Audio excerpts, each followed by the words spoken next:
Harvey dan Valerie telah menikah selama 29 tahun. Mereka memiliki seorang putra bernama Christopher dan menetap di kota kecil di Virginia.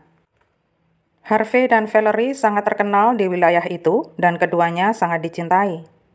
Valerie mulai bekerja di Pizza Plus pada 1998 dan Harvey segera bergabung dengannya. Mereka senang bekerja bersama dan berusaha yang terbaik untuk menafkahi anak tunggal mereka.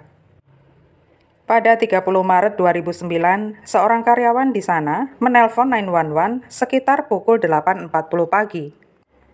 Dia menceritakan saat masuk restoran, dia mendapati manajernya tergeletak dalam genangan darah. Jenazah Valerie ditemukan di dapur.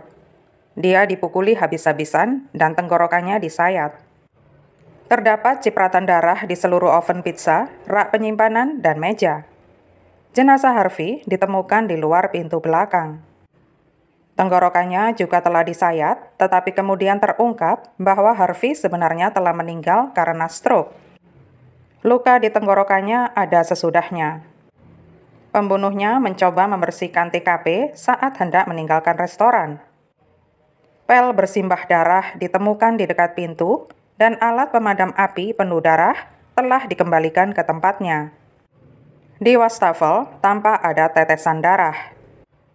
Sampel darah dikumpulkan dan dibawa ke lab kriminal. Penelpon 911 diinterview oleh polisi. Dia memberitahukan akan adanya aktivitas narkoba di tempat cuci mobil yang bersebelahan dengan Pizza Plus. Pemilik cucian mobil biasanya datang ke restoran dan berbicara dengan Valerie. Tetapi Valerie mengatakan kepada karyawan ini kalau sebenarnya dia takut kepada pria itu. Ketika pria ini ditanyai, dia mengatakan pada malam kemarin dia memang mendatangi Pizza Plus, tetapi tidak masuk ke dalam dan hanya duduk di dalam mobilnya. Rekaman CCTV memang menunjukkan keberadaannya di sana. Memang aneh, tetapi bukan dia pembunuhnya. Orang berikutnya yang diperiksa adalah Brian, seorang sopir pengiriman. Putra mereka, Christopher, memberitahu polisi bahwa karyawan ini sering bermasalah dengan Valerie.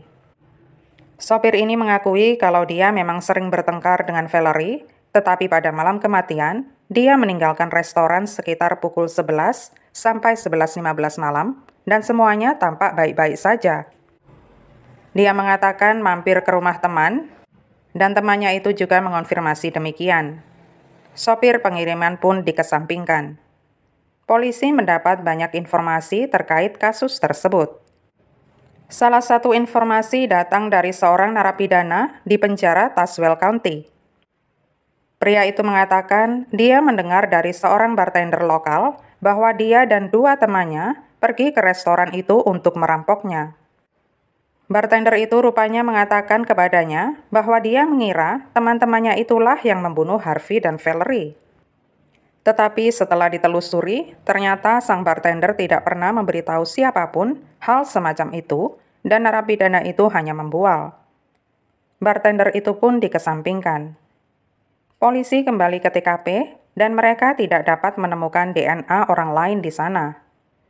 DNA Valerie didapati pada alat pemadam api dan ada campuran darah Valerie dan Harvey di wastafel. Pada 3 April 2009, Valerie dan Harvey dimakamkan. Kasus ini menjadi dingin selama beberapa tahun.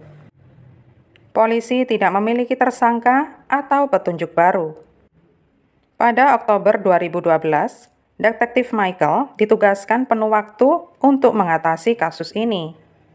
Dia kembali ke TKP dan minta bukti dianalisis ulang. Dia juga meminta seorang analisis perilaku dari FBI untuk membuat profil dari pembunuh mereka. Agen FBI mengatakan kalau pembunuhnya adalah seorang laki-laki berusia 20-30 tahun dengan pendidikan sekolah menengah dan yang sangat familiar dengan restoran Pizza Plus.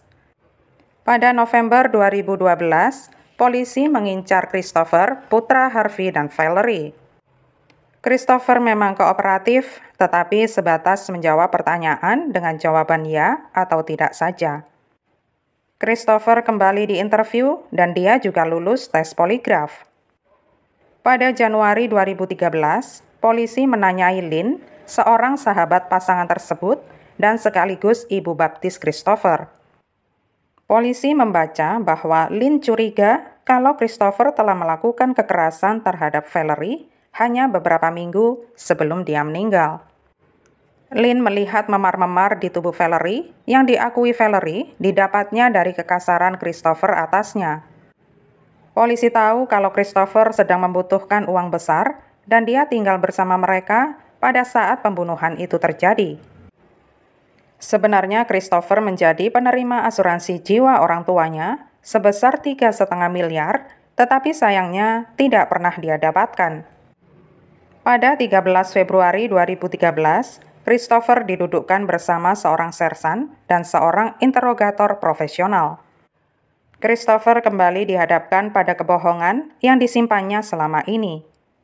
Kembali pada tahun 2009, Christopher mengatakan kepada polisi bahwa dia tidak merasa khawatir saat kedua orang tuanya tidak pulang pada 30 Maret 2009, padahal itu adalah tanggal ulang tahun pernikahan mereka yang ke-29. Christopher mengatakan bahwa mereka berdua telah berencana untuk pergi ke Pegunungan Smoky untuk mengadakan perjalanan yang sudah mereka rencanakan jauh-jauh hari. Tetapi polisi mengetahui bahwa yang sebenarnya adalah Harvey dan Christopher berencana untuk pergi memancing.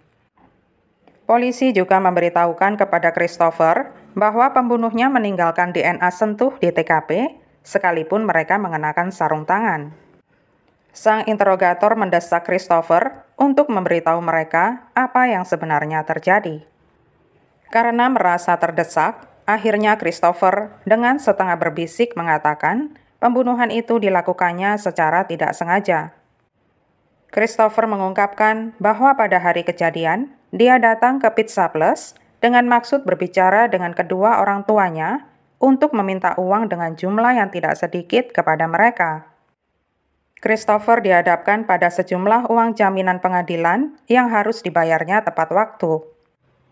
Kalau dia tidak sanggup membayarnya, alhasil dia harus dijebloskan ke penjara. Ketika Valerie mengetahui kalau dia sedang terlibat suatu kasus, dia menyuruh Christopher mempertanggungjawabkannya. Dan saat Valerie mengatakan tidak akan memberinya uang itu, Christopher langsung mendidih. Orang tuanya adalah satu-satunya harapannya supaya bisa menghindari jeruji besi. Dan kalau Valerie menolak, siapa lagi yang bisa menolongnya? Karena gelap mata, Christopher yang dalam keadaan membawa pisau langsung menyabet leher ibunya. Setelah melakukannya, ayahnya tampak berlari keluar lewat pintu belakang. Christopher mengejarnya, mencengkeramnya dari belakang, dan mencekiknya. Harvey langsung mengalami stroke dan dia tumbang. Christopher juga menyabet leher ayahnya dengan pisau. Christopher menghabisi ayahnya di luar pintu belakang, dan dia masuk kembali ke dalam untuk memastikan kalau ibunya sudah meninggal. Dia kemudian mengambil alat pemadam api dan memukul kepala Valerie dengannya dan menggantungnya kembali di dinding. Setelah yakin mereka meninggal, Christopher menuju mesin kasir dan mengosongkannya. Saat hendak keluar, dia melihat genangan darah dan dia harus mengepelnya dulu. Christopher ditangkap dan didakwa dengan 2 pembunuhan besar. Christopher memohon supaya tidak diadakan kontes, supaya menghindarkan hukuman mati. Christopher yang berusia 32 tahun dijatuhi hukuman seumur hidup.